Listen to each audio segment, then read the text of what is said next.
friends, this is Linda and welcome back to my channel, or welcome if you're new here. In this video, I'm going to try something a little bit different, but I'm going to work on updating my media journal. If you missed my last video, I have another video sharing the setup of my media journal and kind of going a flip through of what I have done so far. So you might want to check that one out. I will link it up at the eye, but otherwise I'm going to go ahead and dive into here and work on filling out some more pages, and let's go ahead and journal.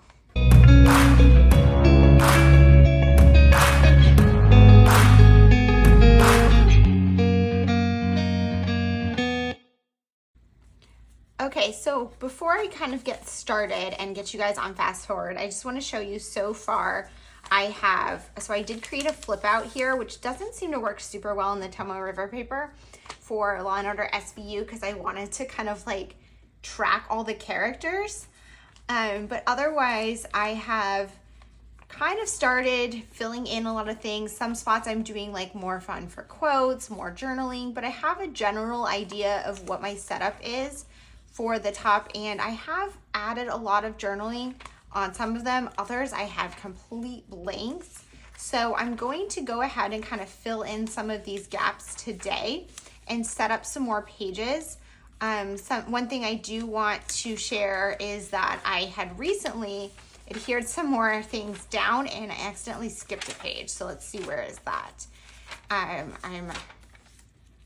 I've been filling this in for all of 2023. So this is all of the media that I have consumed in 2023 between books, movies, TV shows, and some music.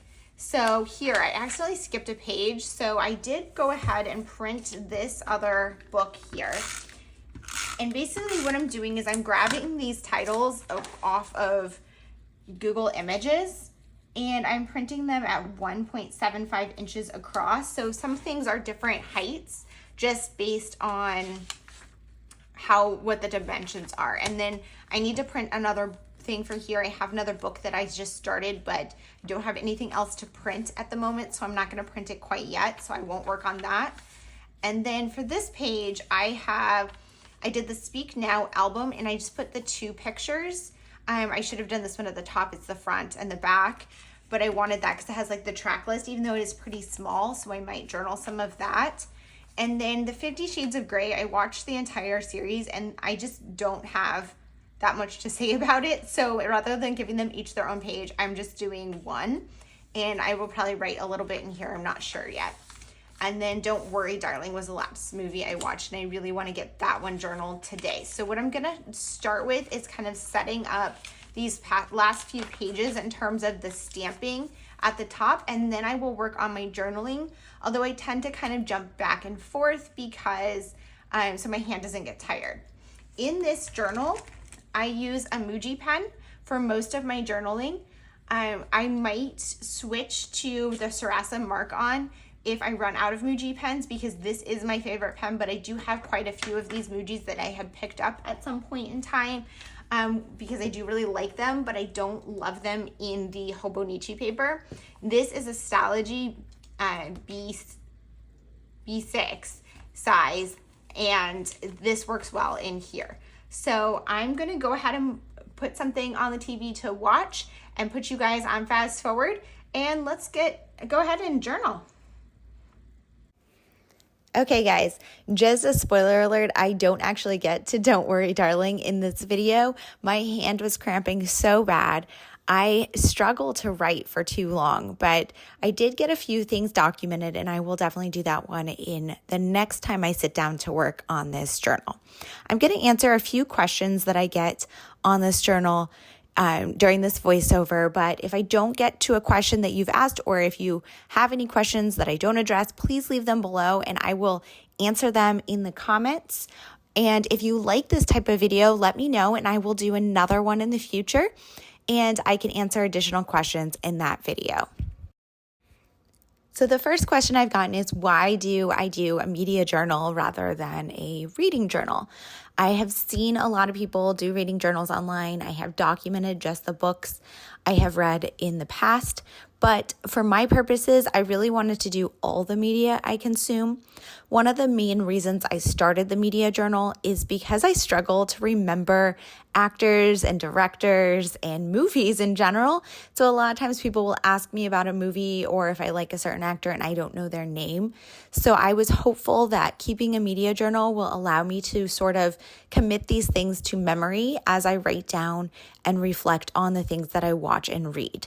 An important thing to note, though, is I don't watch that much TV or that many movies, so it is easy enough for me to keep up with this. If you are someone who watches a lot of movies, I could see how it could be difficult to keep up with a media journal, documenting all of the media you consume.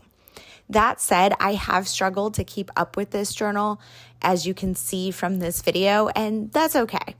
That leads me into another question that I get is, how do I keep up with this journal? And the answer is I don't really. There are definitely gaps in it. I have done pretty well of keeping up with adding new media into the journal. But as far as filling everything out, that is sometimes where I'm struggling. So basically what I am doing is when I watch a movie, I will write it down in my Hobonichi as far as what date I watched that movie on, so that when I come back to add it to here, I know which ones to print out and what dates to include.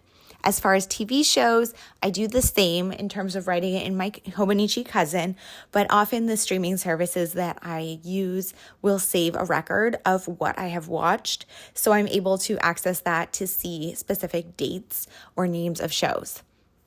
I try to include all of the shows that I watch, but I generally will include shows that I'm watching either all of the episodes in order or most of the episodes or a significant portion. If I've watched just one or two episodes and then I didn't really get interested in the show, I am not including it and I am just going to skip that show unless in the future I come back to it. So there's not really a hard and fast rule as to what I include. For books, I am including all of the books that I read, and I do document those on Goodreads. So I have my rating and my dates that I start and finish the book over on Goodreads. So I'm able to access that information to include it in here. Finally, for music, I am not including all of the music I listen to. That would not make sense. It would be very, very difficult. I listen to a lot of music and a lot of curated playlists, and it just wouldn't make sense. However, I am including certain songs or albums that speak to me, albums that are recently released, or just something that, I would really caught my eye and it was something or caught my ear that I had been listening to and I wanted to make some notes about it. Another question I have gotten is, what are the different categories that I am including or the information that I am including on each page?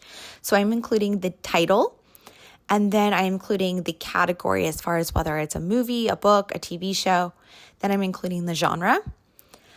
Then I'm including the dates and a star rating out of 5. And then I have 2 sections. You can see on my video where I have a section that's like to the right of the photo, and then I have a section at the bottom.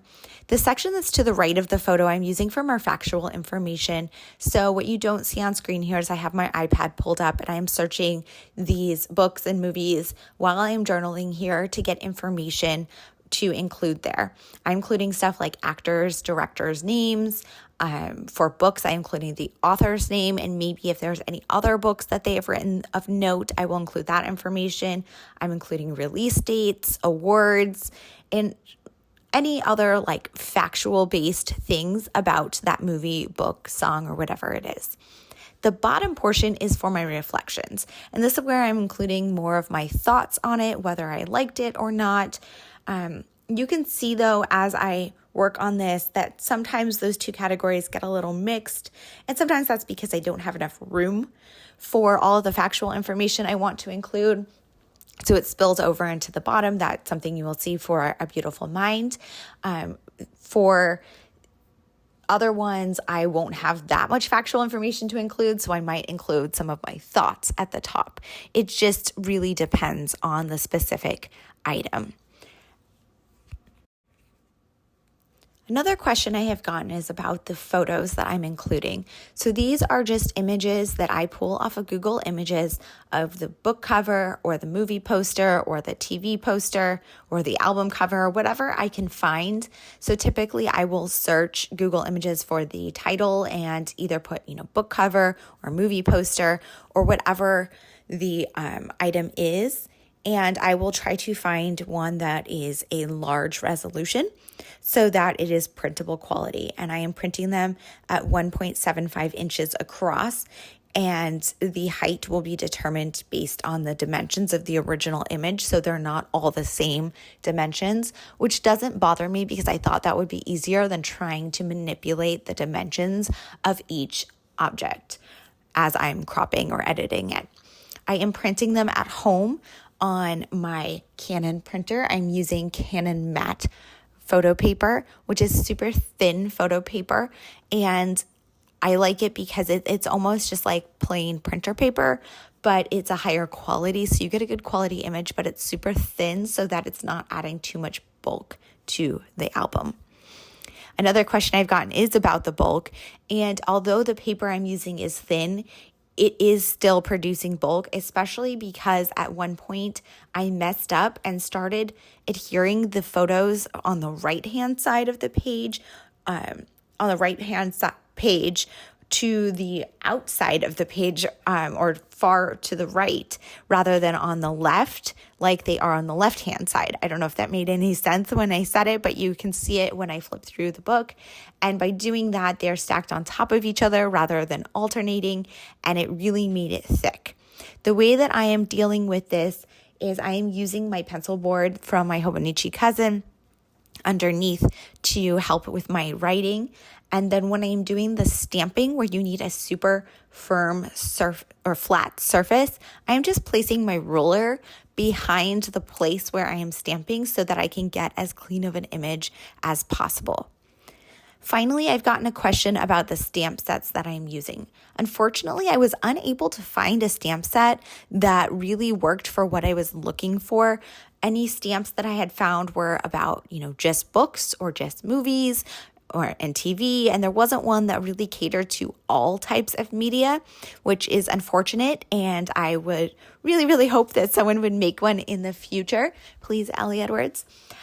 And so what I did do is I found a stamp from Studio Calico that was in my stash that did have some ing words, and it did have watching, reading, and listening to as options. So I am using those in that section to the right of the photo where I'm including the factual information.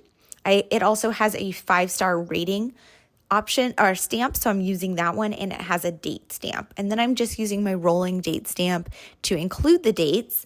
And for the title and the type of media and the genres, I am just using my alpha stamps. That is where I would have really loved if there was a stamp set that said, movie, book, music, a TV show, and also had, all the genres. That would have been incredible, but it did not exist. So I ended up having to use my alpha stamps, which is kind of fun and therapeutic to do. Finally, I'm adding lines to my page using it's a cool gray mild liner. And I like that it's very neutral toned so that the only real color that's popping out is the cover image. So I don't think I have anything else to say. I'm going to go ahead and put some music on to write out this video. And once again, thank you guys so much for being here. I really appreciate all your support for my channel. And if you have any questions or comments, please leave them below. And I will see you guys all in the next one. Bye.